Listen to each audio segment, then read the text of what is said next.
泽连斯基现身G7峰会，很显然是美国在后面精心安排的。他的目的啊，除了继续给俄乌冲突升温的话，还有一个重要的目的，就是要破解我们中国的影响力。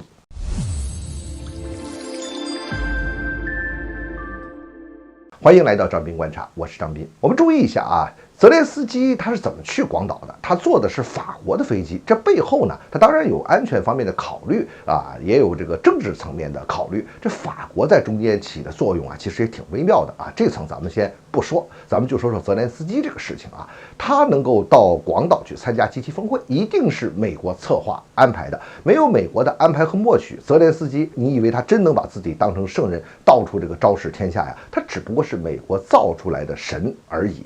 那更重要的是呢，这主办方啊是日本，美国是完全可以控制操控日本的。泽连斯基能够前往广岛，需要协调日本啊、欧洲啊、法国呀，这个也只有美国能够做得到。泽连斯基到了G7，无非呢就是要用这个大平台来扩大政治上的影响力，制造更大的声势出来。他这个声势搞这么大呢，它也在某种程度或者说某个层面上说明啊，乌克兰和美国都在做政治解决俄乌冲突的准备。你要走入政治解决，那你按哪个方向走啊，对吧？而且你要有人和俄罗斯说得上话才行啊。很显然，我们中国现在已经提出了和平解决俄乌冲突这么一个大的一个框架。你要是走政治解决的途径，你这大框架是离不开了。而且我们这个分量哈，这个是最大的啊，又能和俄罗斯说上话。那么在整个北约之中，你虽然也有一些能说上话的，但是你分量它不够啊。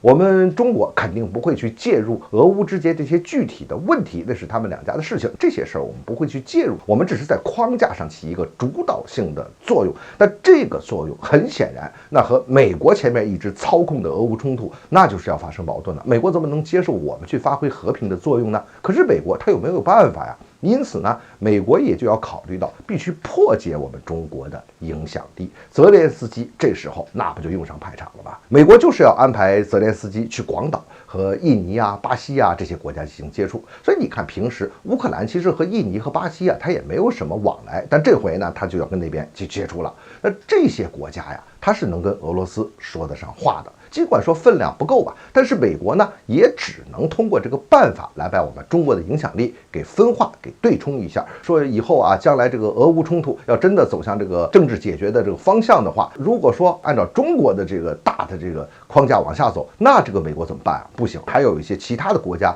能够在中间发挥作用，总不能眼看着你中国一家独大吧？美国的这种算计和安排，其实呢也没什么用。我们中国在国际事务中发挥的影响力是越来越大了，这个美国从根本上你是破解不了的。